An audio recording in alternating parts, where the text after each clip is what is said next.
የማህፀን ውስጥ ሸንጎ። መንትያ ህፃናት በእናታቸው ማህፀን ውስጥ ተጸንሰው እየኖሩ ነው። አንደኛው ህፃን ሌላኛውን ጠየቀው፣ ከማህፀን ከወጣን በኋላ ህይወት አለ ብለህ ታምናለህ? ልጅነቴ ጀምሮ ገና በሕፃንነት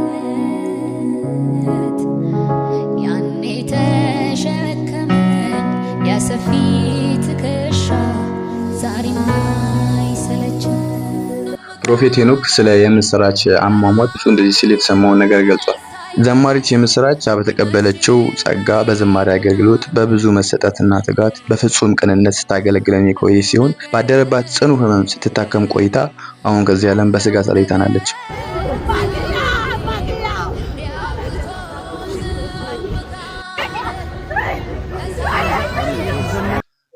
ሰላማችሁ ይብዛ። እንዴት አላችሁ? የቤኪ አየለ ዩቲዩብ ቻናል ቤተሰቦች ቤኪ ነኝ። ዛሬ እንግዲህ ከሰሞኑ የምንወዳት የምናከብራት በአገልግሎቷ ደግሞ ብዙ የተባረክንባት ዘማሪት የምስራች አርፋለች። ስለሷ ጉዳይ አንዳንድ ነገር እናወራለን። ስለዚህ ጉዳይም ደግሞ አገልጋይ ሄኖክን ጨምሮ ሌሎችስ ምን አሉ የሚለውን ነገር በደንብ እናወራበታለን። ከመግባታችን በፊት ዘማሪት የምስራች ከዘመረችው መዝሙር ጥቂት ሰከንድ ያክል የሆነ ነገር ጋብዣችሁ ልመለስ።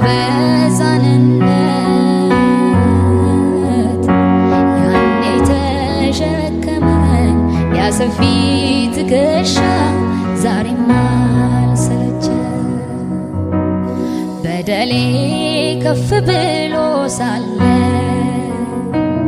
ምሕረት በኔ ላይ ገነነ። እኔ ነኝ እግዚአብሔር የረዳኝ ከጥቢያ ከምድር ላይ ያነሳኝ። እኔ ነኝ ጌታዬ ይራራል። እኔ ነኝ ጌታ ሰው ያረገኝ። እኔ ነኝ ይቅር የተባልኩ። ፕሮፌት ሄኖክ ስለ የምስራች አሟሟት በፌስቡክ ገልጹ እንደዚህ ሲል የተሰማውን ነገር ገልጿል። ከዛ በፊት ግን ፕሮፌት ሄኖክ እና ዘማሪት የምስራች በአንድ መድረክ እንዴት አብረው ጌታን ሲያገለግሉ ነበር፣ እንዴት አብረው በጥምረት ጌታን ሲያመልኩ ነበር የሚለውን አንድ ያስቃኘቻችሁ ነው። አንተ ማለት ሕይወቴ ነህ፣ አንተ ማለት ሰላሜ ነህ፣ አንተ ማለት ረፍቴ ነህ፣ አንተ ማለት ደስታዬ ነህ፣ አንተ ማለት ሕይወቴ ነህ፣ አንተ ማለት ሰላሜ ነህ፣ አንተ ማለት። ዘማሪት የምስራች ከጌታ በተቀበለችው ጸጋ በዝማሬ አገልግሎት በብዙ መሰጠትና ትጋት በፍጹም ቅንነት ስታገለግለን የቆየች ሲሆን ባደረባት ጽኑ ህመም ስትታከም ቆይታ አሁን ከዚህ ዓለም በስጋ ተለይታናለች። ወደ አገለገለችው ጌታ ሄዳለች። በዚህም በአካል እርሷን ካጠገባችን በማጣታችን ጽኑ ሐዘን የተሰማን ሲሆን ነገር ግን ወደ ተሻለ ቤቷ በመሄዷ በዚህ እንጽናናለን። ቤተክርስቲያናችንም ለወዳጅ ዘመዶቿ ሁሉ መጽናናትን ይመኛል። የቅዱሳኑ ሞት በእግዚአብሔር ፊት የከበረ ነው። ይህንን ፖስት አንብቤ እንደጨረስኩ ነበር ልብን የሚያሳርፈውን ኮሜንት ያየሁት። ኮሜንቱ እንዲህ ይላል። ርዕሱ የማህፀን ውስጥ ሸንጎ። መንትያ ህፃናት በእናታቸው ማህፀን ውስጥ ተጸንሰው እየኖሩ ነው። አንደኛው ህፃን ሌላኛውን ጠየቀው፣ ከማህፀን ከወጣን በኋላ ህይወት አለ ብለህ ታምናለህ? ሌላኛውን መለሰ፣ እንዴታ? ከማህፀን ከወጣን በኋላ የሆነ ህይወት ሳይኖር አይቀርም። ምናልባት አሁን ማህፀን ውስጥ የምንቆየው ለዛኛው ህይወት ለራሳችንን እያዘጋጀን ሊሆን ይችላል። የማይመስል ነገር አለ የመጀመሪያው ህፃን። ከማህፀን ከወጣን በኋላ ህይወት የሚባል ነገር የለም። እስቲ አስበው፣ ከማህፀን ውጪ የሚኖር ምን አይነት ነው? ምን አይነት ህይወት ነው አለው እየሳቀ። ሁለተኛው መለሰለት፣ እኔም አላውቀውም፣ ግን እዚህ ካለው የተሻለ ብርሃን እዚያ ያለ ይመስለኛል። ምናልባት በዚያኛው ህይወት በእግራችን ለመሄድ በአፋችን ለመጉረስ የምንችል ይመስለኛል። ምናልባት አሁን ልንረዳው የማንችላቸው ሌሎች ስሜቶች ሊኖሩ ይችሉ ይሆናል። የመጀመሪያው ህፃን በብስጭት ቀጠለ፣ ይህ ቅዠት ነው። በእግር መሄድ የማይቻል ነገር ነው። ጭራሽ በአፍ መጉረስ የማይሆን ነገር ታወራለህ እንዴ? ምግብ የምንበላውንና የሚያስፈልገንን ነገር የምናገኘው በእትብት በኩል ነው። እትብታችን ደግሞ በጣም አጭር ነው። ከማህፀን ከወጡ በኋላ ህይወት አለ የሚለውን ነገር አሳማኝ አይደለም። ሁለተኛው ህፃን ግን ውትወታውን ቀጠለ።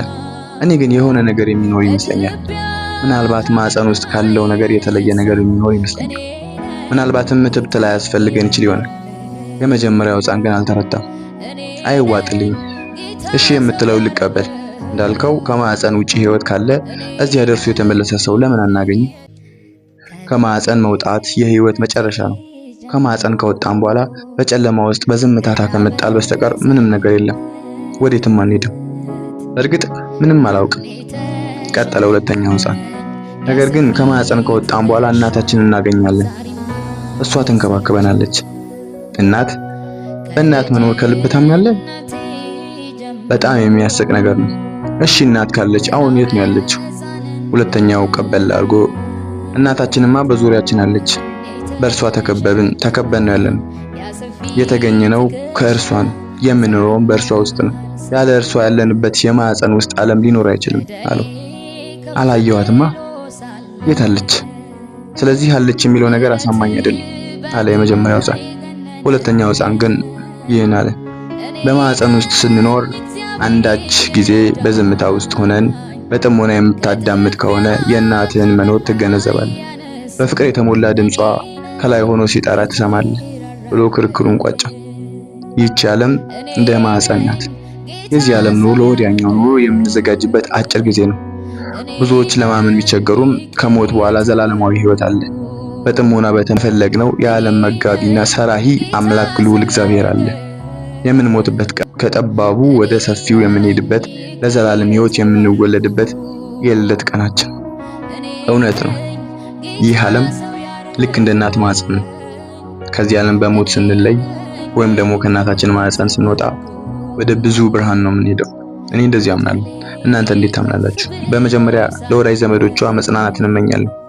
በመቀጠል የገባኝና ሰው ሁሉ በደንብ ቢያውቅ ብዬ የተመኘሁት እህታችን በእርግጠኝነት ገና ብዙ ዓመት ማገልገል፣ ማግባት፣ መውለድ ብቻ ብዙ እቅዶች ሊኖሯት እንደሚችሉ ገምታለሁ። ነገር ግን ማናችንም ወደ ጌታ የመሄጃችንን ቀን በፍጹም መገመት ወይም እርግጠኛ መሆን እንደማንችል ማሳያ ነው። ጉዳዩ በጌታ የመሆን ወይም ያለ መሆን ለማለት ፈልጌ ሳይሆን ለዚህ አጭር ጊዜ በጣም ብዙ ማቀድ ወይም መጨነቅ ወይም ተስፋ መቁረጥ እንደሌለብንና ሁሉን ለጌታ ትተን እኛ ግን ዝም ብለን መኖር ያለብን እንደ ጌታ ፍቃድ ይሁን ለማለት ነው። በሆነው ነገር ሁሉ እግዚአብሔር አዋቂ ነው። የኛ ድርሻ በነገር ሁሉ ጌታ ይመስገን ማለት ነው። ጌታ ጻድቅ ለምን እንዴት አይባልም። ማጽናናቱ ከሁላችንም ጋር ይሁን። ስለ የምስራች ሞት የምናውቃት በአገልግሎቷ የተባረከ መታመሟን የሰማን የመሞቷ መርዶ የደረሰ ሁላችንም አዝነናል። ነገር ግን የምስራች ከመሞቷ በፊት በደህንነቷ ጊዜ ስለ መሞትሽ ዜና ብትሰሚ ነገ ትሞቻለሽ ብትባይ ምን ብለሽ ትዘምሪያለሽ ተብላ ስትጠይቅ የዘመረችው መዝሙር ልጋብዛችሁ። አይበለውና መድኃኒዓለም ያው ረጅም ዓመት እድሜ ያጠግብሽ። አሜን። እና ነገ ወደ ጌታ ልትሰበሰቢ ነው እና ዛሬ ግን አገልግሎት አለሽ። የትኛውን መዝሙር በምን አይነት ኤነርጂ ትዘምሪዋለሽ? በጣም በቃ የመጨረሻውን አገልግሎትሽ ቀን ላይ በጣም ከነቁጥሩ የሚነካሽ የሐና ተክሌ ምን የሚለው ሀብተ ሰማይ እንስማ አይደል? አይመስላችሁ?